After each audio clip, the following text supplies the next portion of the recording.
بسم الله الرحمن الرحيم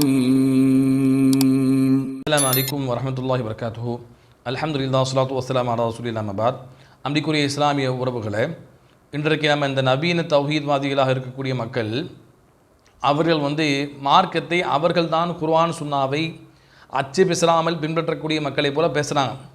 யாரெல்லாம் குர்ஆன் சுன்னாவுக்கான விளக்கமாக சஹாபாக்களை பார்க்குறாங்களோ, யாரெல்லாம் குர்ஆன் சுன்னாவுக்கான விளக்கமாக இமாம் பெருமக்களை பார்க்குறாங்களோ, இவர்களெல்லாம் என்ன பண்ணுறாங்களாம், சஹாபாக்கள் இமாம்களுடைய இதைத்தான் பின்பற்றுறாங்க, குர்ஆன் ஹதீஸே அவங்க பின்பற்றலை என்று சொல்லி இப்போ இவர்கள் தான் குர்ஆன் சுன்னாவை அச்சு பேசாமல் பின்பற்றுவதை போல் மக்களுக்கு மத்தியில் பேசி கொண்டிருக்கிறாங்க.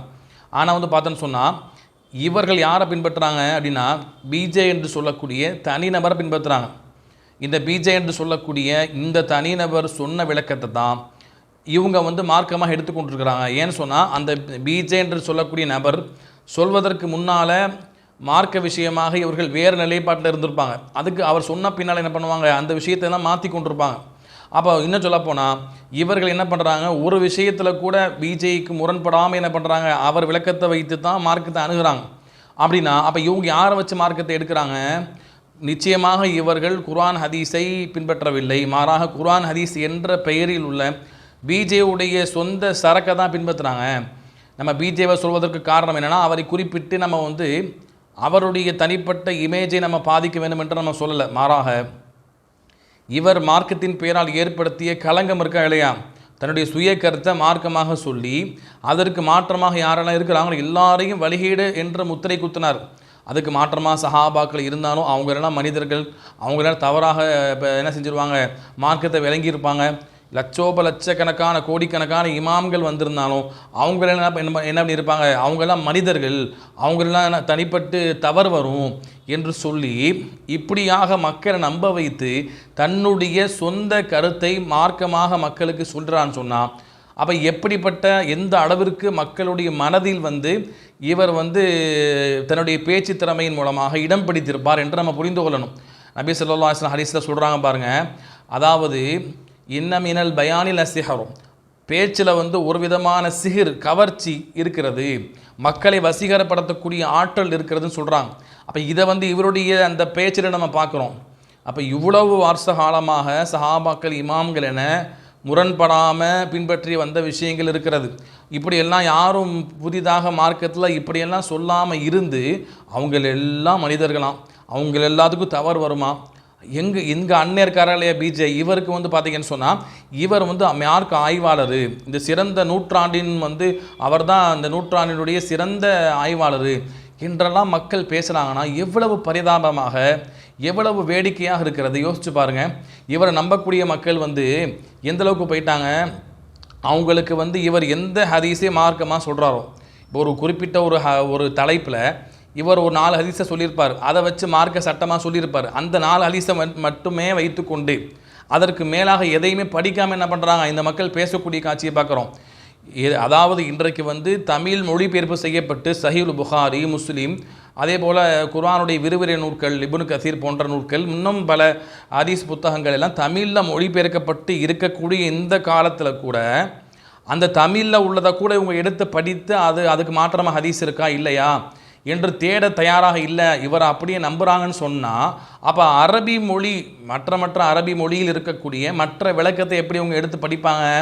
நன்கு நம்ம சிந்திக்கணும். அப்போ இவங்க யாருடைய விளக்கத்தோடு மார்க்கத்தை சுருக்கி கொள்கிறாங்க? நீங்கள் பாருங்கள், உதாரணமாக நான் ஒன்று சொல்கிறேன். முகத்திரையை பெண்கள் அணிய வேண்டும் என்பதற்கு பல செய்திகள் ஹதீஸில் வந்திருக்கிறது. அது எல்லாம் என்ன செய்வாங்க, பல ஹதீஸ் புகாரி முஸ்லீமில் வந்திருந்தாலும் மற்ற ஹதீஸ்களில் நபி ஸல்லல்லாஹு அலைஹி வஸல்லம் அவங்க அதை வலியுறுத்தி சொல்லியிருந்தாலும், சஹாபிய பெண்கள் பொதுவான பெண்களும் முகத்திரை அணிந்திருந்தாலும், அந்நிய ஆண்கள் கடக்கும் பொழுது இஹ்ராம் சமயத்தில் கூட முகத்திரை அணிய தடை செய்யப்பட்ட அந்த சமயத்தில் கூட சஹாபிய பெண்கள் அந்நிய ஆண்கள் கடந்து போகும்போது அவங்க முகத்தை மூடிக்கொண்டு இருந்தாலும் இவங்க என்ன பண்ணுறாங்க, அந்த எதையுமே பாராமல் இவர் சொன்ன 4 ஹதீஸை மட்டும் வைத்துக்கொண்டு என்ன பண்ணுறாங்க, முடிவு செய்யக்கூடிய காட்சியை பார்க்குறோம். இன்னும் சொல்லப்போனால் இதில் சில பேர் இருப்பாங்க, அவங்க மார்க்கத்தை படித்திருப்பாங்க, அரபி மொழி படித்திருப்பாங்க. அவங்களும் என்ன செய்வாங்க, இவர் சொன்னதுக்கு ஏற்ப மார்க்கத்தை அணுகுவாங்க. எப்படி மார்க்கத்தில் இப்போ உதாரணமாக பார்த்தீங்கன்னா இந்த முகத்திரையை வச்சு நம்ம உதாரணம் சொல்லலாம். இதில் பார்த்தீங்கன்னா வெளிப்படையாக அரபி மொழியை பொறுத்த வரைக்கும் மொழி ரீதியாக அர்த்தம் என்பது உண்டு. பொதுவாக மொழி ரீதியாக சொல்லப்பட்ட மேலோட்டமான அர்த்தம் என்பது உண்டு. இப்படியும் அரபி மொழியில் ஒரு அம்சம் இருக்குது. இன்னொரு அம்சம் என்னன்னா, மார்க் அடிப்படையில் இந்த வார்த்தைக்கு என்ன விளக்கம் என்று நமக்கு ரெண்டு விதமாக அரபி மொழி படித்த எல்லாத்துக்கும் எல்லா விஷயத்திலும் இப்போ ஈமானில் துவங்கி தவ்ஹீதில் துவங்கி எல்லா வார்த்தைக்கும் மொழி ரீதியான பொதுவான அர்த்தம் என்பது உண்டு, மார்க் அடிப்படையில் இன்னொரு அர்த்தம் என்பது உண்டு என்று தெளிவாக என்ன பண்ணியிருப்பாங்க, ரெண்டையும் பிரித்து தான் சொல்லியிருப்பாங்க. இந்த அரபி படித்த இந்த பிஜே கூட இருக்கக்கூடிய அரபி படித்த மக்கள் என்ன பண்ணுறாங்க, அவங்களும் என்ன பண்ணுறாங்க, இவர் எந்த மொழி ரீதியாக அர்த்தத்தை வைத்து என்ன பண்ணுவார், மேலோட்டமான அர்த்தத்தை வைத்து இதுக்கு இதுதான் விளக்கம் என்று சொல்லிடுவார். இப்போ அதே போல தான் என்ன பண்ணுறாங்க, இவங்களும் மொழி ரீதியாக மேலோட்டமான அர்த்தத்தை வைத்து மார்க்க ரீதியாக என்ன அர்த்தம், சஹாபாக்கள் என்ன விளக்கம் கொடுத்தாங்க என்று பார்க்க மாட்டாங்க. சஹாபாக்களுக்கு தானே இந்த வார்த்தை எந்த அடிப்படையில் அன்றைய காலத்தில் சஹாபிய பெண்களால் பயன்படுத்தப்பட்டது என்று இவங்க என்ன செய்ய மாட்டாங்க, மார்க் அடிப்படையில் சஹாபாக்கள் சொன்ன விளக்கத்தை பார்க்காம இவங்களுக்கு தோதுவாக மொழி அடிப்படையில் உள்ள அந்த மேலோட்டமான அர்த்தத்தை வைத்து என்ன பண்ணுவாங்க, மார்க்கத்தை மக்களுக்கு சொல்லுவாங்க. நீங்கள் பார்த்தீங்கன்னா இதுலேயே அவங்க முன்ன செய்வாங்க, இவங்க சொல்லக்கூடிய அந்த கருத்து அவங்களுக்கே முரணாக இருக்கும். இப்போ மொழி ரீதியாக என்ன பண்ணுறாங்க, அதாவது தலை முகத்திரை என்று எடுக்கக்கூடாதான், அந்த ஹிமாருன்னு சொல்லக்கூடிய வார்த்தை வந்திருக்குது ஹதீஸில், அப்போ முகத்திரைன்னு எடுக்கக்கூடாது, அப்போ தலை முந்தானையும் தான் எடுக்கணும் என்று சொல்லுவாங்க. அப்போ நம்ம திரும்பி நம்ம கேட்குறோம், அப்போ நீங்கள் இப்படி மொழி ரீதியாக மொழி அடிப்படையில் உள்ள மேலோட்டமான அர்த்தத்தை எடுத்தீங்கன்னு சொன்னால், அப்போ இஹ்ராம் சமயத்து நபி ஸல்லல்லாஹு அலைஹி வஸல்லம் பெண்கள் முகத்தை மறைக்கணும்னு சொன்னாங்களா, முகத்தை மறைக்கக்கூடாதுன்னு சொன்னாங்களா இல்லையா? அப்போ நீங்கள் இதுக்கு முகத்திரை என்று நீங்கள் எடுக்காமல் போனீங்கன்னா, மார்க் அடிப்படையில் உள்ள அந்த விளக்கத்தை வைத்து சஹாபாக்கள் விளக்கத்தை வைத்து நீங்கள் எடுக்காமல் போனீங்கன்னு சொன்னால், அப்போ என்னாகும், நீங்கள் தலைமுக்காடு இஹ்ராம் சமயத்தில் பெண்கள் போடக்கூடாதுன்னு சொல்லணும். அப்படி சொல்லுவீங்களா? சொல்ல மாட்டீங்க. அப்போ இவங்க எடுத்த முடிவுக்கு மாற்றமாக என்ன செய்யும், ஹதீஸே அங்கே நிற்கும். அவங்க எடுத்த முடிவுக்கு நேர் எதிராக ஹதீஸை நிற்கும். அப்படி இருக்கும் பொழுது என்ன செய்வாங்க, மேலோட்டமாக இவங்க எதை முடிவெடுத்தாங்களோ அதுக்கு தக்கன மொழி அடிப்படையில் உள்ள அரபி அர்த்தத்தை சொல்லி மக்களுக்கு பிரச்சாரம் செய்வாங்க. இதெல்லாம் யாருக்கு தெரியும், உண்மையாக எடுத்து அதை பார்த்து படிக்கக்கூடிய மக்களுக்கு தான் தெரியும். இல்லைன்னு சொன்னால் இவங்க என்ன செய்வாங்க, இப்படியே மார்க்கத்தை புதிய பிஜே சொன்ன புதிய கருத்தின் அடிப்படையில் மார்க்கத்தை சொல்லுவாங்க. சஹாபாக்கள் இமாம்கள்லாம் பார்த்தீங்கன்னா அது சுய விளக்கமாயிடுமா.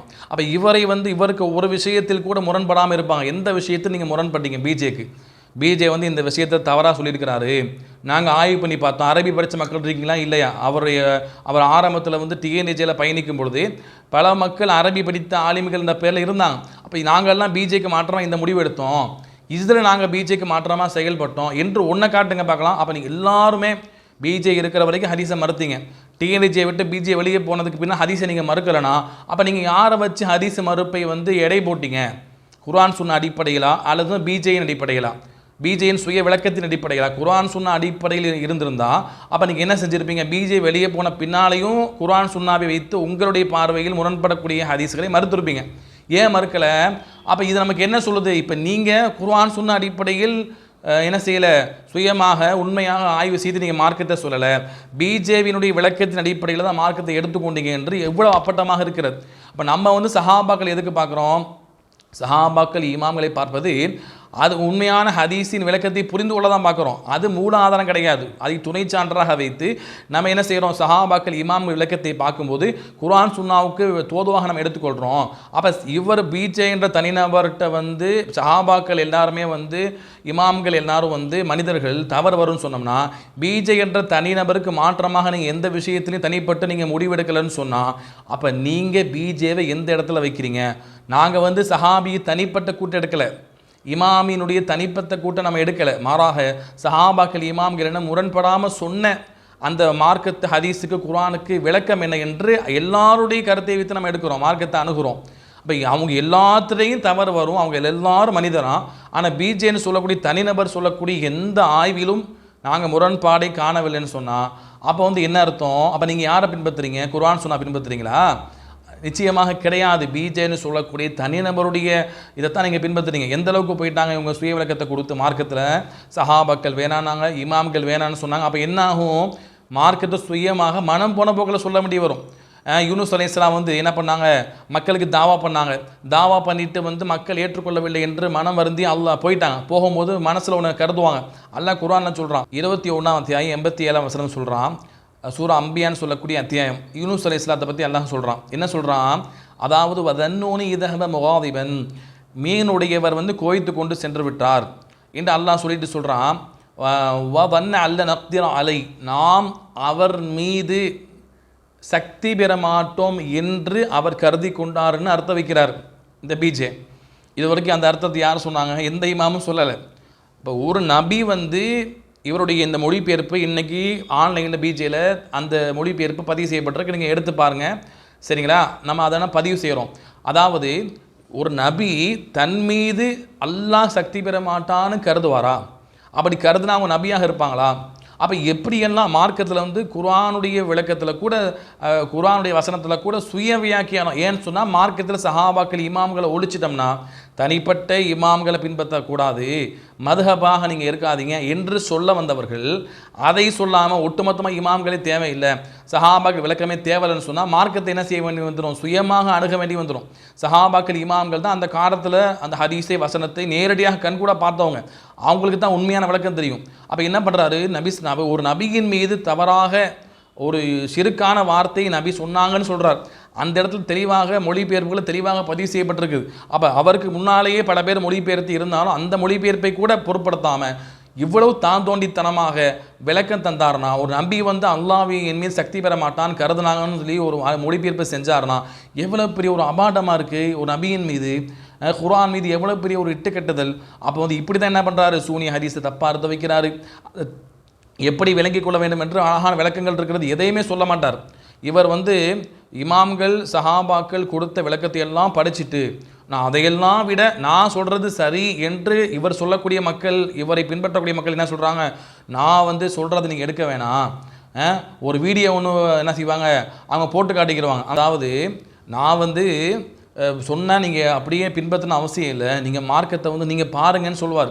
இப்படியெல்லாம் சொல்லிக்கொண்டு என்ன செய்வார், மக்களுக்கு மத்தியில் இது இப்படியான ஒரு நல்ல எண்ணத்தை ஏற்படுத்திட்டு கடைசியில் வந்து இவர் சுய விளக்கத்தை என்ன செய்வார், மார்க்கத்தின் பேரால் திணித்து மக்களை வந்து மடைமாற்றக்கூடிய வேலையை பார்ப்பார். அப்போ மக்கள் என்ன பண்ணுவாங்க, இவர் கண்மூடித்தனமாக பின்பற்றுறாங்க. எந்தளவுக்கு அப்போ இவ்வளவு மொழிபெயர்ப்பு செய்யப்பட்டு சஹாபாக்கள் இமாம்கள் என தெளிவாக மார்க்கத்தில் வந்து இவ்வளவு விளக்கங்கள் சொல்லப்பட்டு இருந்தால் அவங்க எல்லாம் கொடுத்தது தவறு, நான் சொல்கிறது தான் சரின்னு சொல்லி அவர் விளக்கத்தை மக்களுக்கு நம்ப வைக்கிறார்னா அப்போ நீங்கள் யாரை நீங்கள் பின்பற்றுறீங்க என்று உங்களை நீங்களே கேட்டுக்கொள்ளுங்க. அப்போ ஹதீஸில் விளையாண்டார், சூனிய ஹதீஸில் விளையாண்டார். அதுக்கு என்ன எப்படி இவர் என்ன செய்வார்னா, மார்க்கத்தை வந்து சொல்வதாக இருந்தால் இந்தந்த இமாம்கள் எல்லாம் இப்படி சொன்னாங்க, இதெல்லாம் பாருங்கள், இந்த விளக்கத்தையெல்லாம் நீங்கள் வைத்து கொண்டாலும் இதெல்லாம் என்னது இந்தந்த வசனத்துக்கு இந்த ஹதீஸுக்கு முரணாக இருக்குன்னு சொல்லி அப்படியெல்லாம் சொல்ல மாட்டார். எந்த இடத்தில் இமாமுடைய கூற்றுக்களை சொல்லி வார்த்தை விளையாண்டு தன்னுடைய கருத்தை வந்து அங்கே வந்து சரிகட்ட முடியுமோ அந்த இடங்களில் மட்டும்தான் இமாம்களுடைய விளக்கங்களை சொல்லுவார். ஆனால் பெரும்பான்மையான இடங்களில் வந்து இமாம்கள் விளக்கத்தை சொன்னோம்னா நம்முடைய கருத்து அங்கே நிலைக்காது என்று இருந்தால் என்ன செய்வார், இமாம்கள் விளக்கத்தை எல்லாத்தையும் மறுத்துட்டு தன்னுடைய சுய விளக்கத்தை சொல்லி என்ன செய்வார், மார்க்கத்தை விளையாடுவார். நிறைய நம்ம உதாரணம் அடுக்கிக் கொண்டே நம்ம போகலாம். இமாம் புகாரி ரஹிமஹுல்லா அவங்க வந்து சஹீல் புகாரியில் வந்து என்ன பண்ணுவாங்க, குரங்கு விபச்சாரம் பண்ண செய்தின்னு சொல்லி அதை வைத்து இமாம் புகாரி டேமேஜ் பண்ணுவார். இமாம் புகாரி அந்த செய்தி ஹதீஸாக பதிவு பண்ணலை, அதை வைத்து சட்டமாக எடுக்கலை. அப்படி எடுப்பதாக இருந்தால் குற்றவியல் சட்டத்தில் அதை கொண்டு வந்திருப்பாங்க. மாறாக அறிவிப்பாளர் வந்து இமாம் புகாரி வந்து அறிவிப்பாளர்கிட்ட இருந்து அவர் யார்கிட்ட அறிவித்தாரோ அந்த அறிவிப்பாளர் அவர் காலத்தில் வாழ்ந்ததாக ஒரு செய்தியை ஏதாவது சொல்லணும். அதுக்காக மற்ற புஸ்ரி இமாமை விட புகாரி இமாம் வந்து ஒருபடி மேலாக வந்து என்ன பண்ணாங்க, நுணுக்கமாக நிபந்தனையிட்டு ஹதீஸை பாதுகாத்தாங்க. அப்போ அந்த அறிவிப்பாளர் யார்கிட்ட கேட்டாரோ அவர் காலத்தில் அவருக்கு நடந்த சம்பவத்தை ஏதாவது ஒன்று சொல்லி அதை வந்து என்ன செய்யணும், நிரூபிக்கணும். அந்த அடிப்பில் என்ன பண்ணுறாருன்னா, ஐயா அறியாமை காலத்தில் வாழ்ந்தேன் என்று மைமூன்னு சொல்லக்கூடிய அந்த அறிவிப்பாளர் செய்வாரை சொல்லுவார். அப்போ இமாம் புகாரி வந்து இதை ஒரு செய்திக்காக பதிவு பண்ணலாம். அந்த அறிவிப்பாளர் அந்த காலத்தில் அப்படி பார்க்குறாரு, அந்த குரங்கு இப்படி கல்லெடுத்து எறிவது அவருக்கு அப்படி தோன்றி இருக்கிறது, அதை அவர் சொல்லி அறியாமை காலத்தில் நான் வாழ்ந்தேங்கிற கருத்தை அந்த வார்த்தையை நான் அந்த காலத்தில் வாழ்ந்தேன், அந்த காலத்தில் உள்ள மக்களை சந்தித்தேன் என்று அந்த அறிவிப்பாளர் வந்து உறுதிப்படுத்தக்கூடிய வார்த்தையை கொண்டு என்ன பண்ணுறாங்க, இமாம் புகாரியை வந்து அவங்களுடைய நம்பகத்தன்மையை உறுதிப்படுத்தக்கூடிய அந்த விஷயத்தை வைத்துக்கொண்டு என்ன பண்ணுவாங்க, இமாம் புகாரி டேமேஜ் பண்ணுவாங்க. எதுக்கு இதை பதிவு பண்ணார், இதை சட்டம் எடுக்க முடியுமா, இந்த அறிவு புகாரிக்கு இமாமுக்கு இல்லையான்னு சொல்லி இமாம் புகாரி வந்து எந்த விளக்கத்தின் அடிப்படையில் ஹதீஸை சொன்னார் என்றே பாராமல் என்ன பண்ணுவாங்க, இஷ்டத்துக்கு வந்து மார்க்கத்தில் வந்து விளையாடுவாங்க. இமாம் புகாரியுடைய அந்த மார்க்க சட்டத்தை எதுக்காக அந்த ஹதீஸை கொண்டு வந்தாங்க என்று பார்ப்பதற்கு அடிப்படையாக ஒரு விதி சொல்லுவாங்க. தர்ஜுமத்தும் இமாம் புகாரி அல ஃபிக்ஹு இமாம் புகாரி அல தர்ஜுமதி, இமாம் புகாரியுடைய ரசூல்லாவுடைய அந்த எதுக்காக அந்த ஹதீஸை கொண்டு வந்தார் என்பதற்கான விளக்கத்தை பார்ப்பதாக இருந்தால் அவர் எந்த தலைப்பின் கீழ் அதை பதிவு பண்ணார் என்று பார்க்க வேண்டும் என்று சொல்லுவாங்க. அப்போ இப்படி அடிப்படையான இமாம் புகாரியுடைய ஹதீஸ் கித்தாபை அணுகுவதற்கு அடிப்படையாக சொல்லப்பட்ட அந்த நிபந்தனை கூட அணுகுமுறை கூட அறியாமல் என்ன பண்ணுறாங்க, இமாம் புகாரியை எந்த செய்தி இமாம் புகாரியுடைய அறிவிப்பாளர் எந்த அளவுக்கு எடை போட்டார் என்று இமாம் புகாரியுடைய நம்பத்தன்மையை உறுதிப்படுத்தக்கூடிய செய்தியை வைத்து என்ன பண்ணுறாங்க, இமாம் புகாரியை ரஹ்மத்துல்லாஹ் டேமேஜ் பண்ணக்கூடிய காட்சியை நம்ம பார்த்துருக்குறோம். அப்போ இப்படிலாம் அதிகமாக என்ன பண்ணுறாங்க, மார்க்கத்தில் ஒன்றா ரெண்டா நிறைய விளையாட்டு விளையாண்டுருக்கிறார். ஹதீஸ்களில் மறுத்திருக்கிறாரு, சம்மந்தம் இல்லாமல் ஹதீஸை மறுப்பார். ஏன்னா இவர் 4 ஹதீஸை படிச்சுட்டு அதை வைத்து மறுத்துருவார். மற்ற ஹதீஸ்களை பார்ப்பது இல்லை, அதை மறைக்கிறது. நபி ஸல்லல்லாஹு அலைஹி வஸல்லம் காலத்தில் ஒரு பெண்மணி என்ன பண்ணாங்கன்னா, ஒரு தோட்டத்துக்கு கொண்டு வரப்பட்டாங்க. நபி ஸல்லல்லாஹு அலைஹி வஸல்லம் சஹாபா கூட பேசி கொண்டிருக்கிறாங்க. அப்புறம் அந்த பெண்மணியை பார்க்க ரசூலுல்லாஹ் போகிறாங்க. அந்த பெண்மணிகிட்ட போய் என்ன அர்ப்பணி, உன்னை எனக்காக அர்ப்பணின்னு கேட்குறாங்க. அந்த பெண்மணி என்ன சொன்னால், நான் ஆட்டு இடையனுக்கு என்னை அர்ப்பணிக்க மாட்டேன் அப்படின்னு அந்த பெண்மணி சொன்னால், அப்போ ரசூலுல்லாஹ் அவர் அந்த பெண்ணை அனுப்பிச்சி விட்டாங்க. பார்த்தீங்கன்னா அப்போ இந்த ஹதீஸ் என்ன சொல்லுது, ஒரு பெண்மணியை ரசூலுல்லாஹ் ஆசைப்பட்டு தவறான எண்ணத்துக்கு கூப்பிட்டாங்க என்று அந்த செய்தி சொல்லுது என்று அந்த ஹதீஸை டேமேஜ் பண்ணி அதை மறுக்கிறாங்க. ஆனால் பார்த்தீங்கன்னா அதே அந்த அறிவிப்பில் மற்ற அறிவிப்பில் என்ன வந்திருக்குது, நபி ஸல்லல்லாஹு அலைஹி வஸல்லம் அந்த பெண்மணியோடு திருமண ஒப்பந்தம் பேசினாங்கன்னு வந்திருக்கு. அதுக்கு பின்னால் அந்த பெண்மணிக்கு விருப்பம் இல்லை அடிப்பில் அந்த பெண்ணை அனுப்பிச்சி விட்டாங்க என்று தெளிவாக நம்ம பார்க்கலாம். அப்போ இப்படியெல்லாம் என்ன பண்ணுறாங்க, பகிரங்கமாக மார்க்கத்தில் ஒன்றை மறைத்து விட்டு பேசுகிறாங்க. அதே போல் நபி ஸல்லல்லாஹு அலைஹி வஸல்லம் உம்மு ஹராம் சொல்லக்கூடிய பெண்மணி வீட்டுக்கு போனாங்க. அந்த பெண்மணி வீட்டில் போய் அவங்க மடியில் படுத்தாங்க, அவங்க பேன் பார்த்து விட்டாங்க இப்படிலாம் ஹதீஸ் சொல்லுது. அந்த பெண்மணி ரசூலுல்லாஹ்வுக்கு மஹரமான பெண்ணுன்னு ஹதீஸில் வார்த்தை வரல, எனவே அது பொய். ஹதீஸில் வார்த்தை வரடி பொய்யான். அப்போ சரிங்க, இந்த பெண்மணி ஹதீஸில் வார்த்தை வரல, அந்த பெண்மணி நபி ஸல்லல்லாஹு அலைஹி வஸல்லம் அந்த மஹரமான பெண் இல்லை என்று எங்கே இருக்குது? நபி ஸல்லல்லாஹு அலைஹி வஸல்லம் ஒரு வார்த்தை ஒரு விஷயத்தை சொல்லுவாங்க. நபி ஸல்லல்லாஹு அலைஹி வஸல்லம் தன் மனைவி அல்லாத வேறு வீட்டுக்கு போனாங்கன்னா இந்த உம்மு ஹராமுடைய வீட்டுக்கு போவாங்கன்னு வருது. அப்போ மனைவி அல்லாத எல்லாருமே மஹரம் இல்லாத பெண்களா அப்படி முடிவெடுக்கலாமா? அப்போ நீங்கள் சொல்வதற்கு எந்த முகாந்திரம் இல்லை. சொல்லப்போனால் எல்லா வரலாற்று இமாம்களும் வரலாற்று ஆசிரியர்களும் என்ன சொன்னாங்கன்னா, அந்த பெண்மணி ரசூலுல்லாஹ்வுடைய மஹரமான பெண்ணுன்னு சொல்கிறாங்க. அப்படி இருக்கும் பொழுது இந்த வரலாற்று ஆசிரியர்கள் சொன்ன எந்த விளக்கத்தையும் நாங்கள் எடுக்க மாட்டோம். எங்கள் அண்ணே சொன்னார், அந்த பெண்மணி ரசூலுல்லாஹ்வுக்கு மஹரம் இல்லாத பெண்மணி, ரசூலுல்லாஹ் போயிட்டாங்க, ரசூலுல்லாஹ் மீது இட்டுக்கட்டி சொல்லப்பட்டு விட்டது. ஒரு பெண்மணி வீட்டுக்கு ரசூலுல்லாஹ் போனான்னா அது எவ்வளோ பெரிய அபாண்டம். அப்போ அந்த ஹதீஸா சொன்ன அறிவிப்பாளர் எல்லாமே டேமேஜ் பண்ணுறது. அப்போ நான் கேட்குறேன், அந்த ஹதீஸை சொல்லப்பட்ட அறிவிப்பாளர் மற்ற ஹதீஸ் அறிவிச்சிருப்பாங்கல்ல, அதை நீங்கள் மறுங்க. ரசூலுல்லாஹ் மீது ஒரு அந்நிய பெண்ணை வச்சு இட்டுக்கட்டி தவறாக சொல்லியிருந்தாங்கன்னா அப்போ எவ்வளவு ஹதீஸில் விளையாண்டுருப்பாங்க. அப்போ அதெல்லாம் நீங்கள் மறுங்க. ஏன் அதை மறுக்கிறது இல்லை? அப்போ உங்களுக்கு புரியுதா? அப்போ எந்த அடிப்படையில் நீங்கள் ஒரு தவறாக விளக்கத்தை விளங்கி கொண்டு இவ்வளவு அறிவிப்பாளர் மீது இட்டுக்கட்டுறீங்க? சூனிய ஹதீஸில் அறிவிப்பாளர் தப்பாக சொல்லிட்டாங்கன்னா அந்த அறிவிப்பாளர் அறிவிக்கக்கூடிய எல்லா ஹதீஸையும் நீங்கள் மறுக்கணும். அப்படி மறுத்தா மார்க்க நிற்குமா? எந்த மார்க்கத்தில் எப்படி விளையாண்டு கொண்டிருக்கிறீங்க? அப்போ இவருடைய தனிப்பட்ட கருத்து என்ன பண்ணுறாங்க, மார்க்கமாக பின்பற்றுறாங்க. எந்த அளவுக்கு போயிட்டாங்க, முபஹாலான்னு ஒன்று சொன்னாங்க. முபஹாலாங்கிறது அல்லாஹ் சொல்கிறான் சூரை ஆல இம்ரான் 61ஆம் வசனம், ஃபமன் ஹாஜக மின் பஅதி மா ஜாஅக மினல் இல்ம், அதாவது தெளிவான சான்றுகள் நிரூபிக்கப்பட்ட பின்னால் அசத்தியவாதிகள் அதை ஏற்றுக்கொள்ளாமல் மறுத்தாங்கன்னா சத்தியத்தில் உள்ள மக்களுக்கும் அசத்தியவாதிகளுக்கும் நடுவில் தான் முபஹாலா என்பது உண்டு. மார்க்கம் சொல்லுது, ரசூல் அப்படி தான் செஞ்சாங்க. தனிப்பட்ட விவகாரத்துக்கு முபஹாலா செய்யலை. இவங்க என்ன பண்ணாங்க, தனிப்பட்ட விவகாரத்துக்கு முபஹாலா செஞ்சாங்களா இல்லையா? எவ்வளவு மார்க்கத்தில் விளையாட்டு. இப்படி நம்ம என்ன செய்யலாம், இவர் மார்க்கத்தில் விளையாட்டுகள் அதிகமாக இருக்கிறது, நம்ம அடுக்கிக் கொண்டே போகலாம். அப்போ மார்க்கத்தை என்ன செய்யணும், முறையாக அணுகுங்க, மார்க்கத்தை படிங்க, சஹாபாக்கள் இமாம்கள் சொன்ன விளக்கத்தை வைத்து மார்க்கத்தை அணுகுங்க. அதுதான் குர்ஆன் சுன்னாவின் உண்மையான விளக்கமாக இருக்கும். நீங்கள் இப்படியெல்லாம் தனிநபரை நீங்கள் பின்பற்றினீங்கன்னா நீங்கள் தனிப்பட்ட மதுஹபை உருவாயிட்டீங்க. நீங்கள் தனிப்பட்ட மதுஹபு, இதை வரைக்கும் சொல்லாத கருத்தை இவர் சொன்னார்னு எப்படி நம்புறீங்க? ஒரு விஷயத்தை சொல்லுவாங்க அறிவுக்கு பொருந்தாமல், அதாவது அடிப்படைக்கு பொருந்தாமல் சொல்லுவாங்க. அதாவது நபி ஸல்லல்லாஹு அலைஹி வஸல்லம் காலத்தில் ஒரு யஹூதி என்ன பண்ணார், நபி ஸல்லல்லாஹு அலைஹி வஸல்லம் அவங்க சஹாபாக்கள் நபியே அல்லாஹ் நாட்டத்துக்கு பின்னால் நபி நாட்டமும் அல்லாஹ்வுடைய நாட்டமும் தூதரின் நாட்டமும் சேர்த்து வச்சு பேசுனாங்க. அப்போ யஹூதி சொன்னால் நீங்கள் சஹாபாக்கள் என்ன பண்ணுறீங்க, இணை வைக்கிறீங்க, அல்லாஹ் நாட்டம் நபி நாட்டம் சேர்த்து சொல்கிறாங்க. அப்போ அப்படி சொல்லக்கூடாதுன்னு சொல்லட்டுக்கு அப்புறம் நபி ஸல்லல்லாஹு அலைஹி வஸல்லம் என்ன பண்ணாங்க, அதை ஏற்றுக்கொண்டு சரி செஞ்சாங்கன்னு ஒரு செய்தி வருது. அதை வச்சு என்ன பண்ணுவாங்க பார்த்தீங்கன்னா, யஹூதி சொன்னால் ரசூலுல்லாஹ் மாற்றிக்கிட்டாங்க. அது மாதிரி தான் இப்படி தப்பாகவே விளங்கி வந்திருப்பாங்க. பின்னால் எங்கள் அண்ணன் என்ன பண்ணார், மார்க்கத்தை ஆய்வு பண்ணி சொல்கிறாரு, நீங்கள் எடுத்துக்கிடுங்க என்று சொல்லுவாங்க. ஆனால் பார்த்தீங்கன்னா இது அடிப்படைக்கு பொருந்தக்கூடிய விஷயமா நபிசாசன காலத்தில் வகி இறங்கி எல்லாத்தையும் சரி செய்ய வேண்டிய காலகட்டம், அந்த காலத்தில் சரி செய்யப்பட்டதும் வகி இறங்கி மார்க்க முழுமையாக அடைந்த பின்னால் இன்றைக்கு சரி செய்வது ஒன்றா. நீங்கள் என்ன பண்ணுவீங்க? சுன்னத் ஜமாத் மக்களை பார்த்து சொல்லுவீங்களா இல்லையா, அல்லாஹ் மார்க்கத்தை பரிபூர்ணப்படுத்திட்டான், அதுக்கு பின்னால் எதுவுமே கிடையாது, நீங்கள் புதுசாக மார்க்கத்தில் பீதத்தை செய்யாதீங்கன்னு சொல்வீங்களா இல்லையா? அதைத்தான் நாம் உங்களை பார்த்து கேட்குறோம். இது வரைக்கும் மார்க்கமாக சஹாபாக்கள் இமாம்கள் யாரும் சொல்லாதது இவர் சொல்கிறாரு, எப்படி புதுசாக மார்க்கமாக இருக்கும்? அப்போ அல்லாஹ் மார்க்கத்தை முழுமைப்படுத்தலையா? முழுமைப்படுத்தப்பட்ட மார்க்கம் எங்கே? சஹாபாக்களை இவர் சொன்ன விளக்கத்தில் இல்லைன்னு சொன்னால் அப்போ மார்க் எப்படி மக்களுக்கு சரியான கருத்து போயிருக்கும்? அங்கே சொன்னாதானாங்க மார்க்கமே போகும். அப்போ இந்த அடிப்படைகளை வைத்து நம்ம என்ன செய்யலாம்? மார்க்கத்தை இலகுவாக புரிந்து கொள்ளலாம். அப்போ இவர் மார்க்கத்தை சொல்லலை, குர்ஆன் ஹதீஸ் என்ற பெயரில் தன்னுடைய பேச்சாற்றல் மூலமாக மக்களுக்கு என்ன பண்ணுறாரு? தன்னை சொந்த சரக்கை தான் சொல்லியிருக்கிறாரு என்று மார்க்கத்தை முறையாக இந்த அடிப்படைகளை அறிந்து கொண்ட மக்களால் இலகுவாக புரிந்து கொள்ளலாம். எனவே மார்க்கத்தை முறையாக அணுகுங்க, மார்க்கத்தை முழுமையாக படிங்க, மற்ற இமாம்கள் சஹாபாக்கள் சொன்ன விளக்கத்தை பாருங்கள், அதை குர்ஆன் ஹதீஸ் தோதுவாக இருந்தால் எடுத்துக்கிடுங்க, இல்லைன்னு சொன்னால் நிராகரிச்சிருங்க. யாருக்கும் என்ன செய்யலை? குர்ஆன் சுன்னாவுக்கு மாற்றமாக நாங்கள் என்ன செய்யலை? சஹாபாக்களை எடுக்க சொல்லவும் இல்லை, அப்படி யாரும் சொல்லவும் முடியாது. நாங்கள் சஹாபாக்கள் இமாம்கள் எடுப்பது குர்ஆன் சுன்னாவின் ஆதாரத்தின் அடிப்படையில் தான்.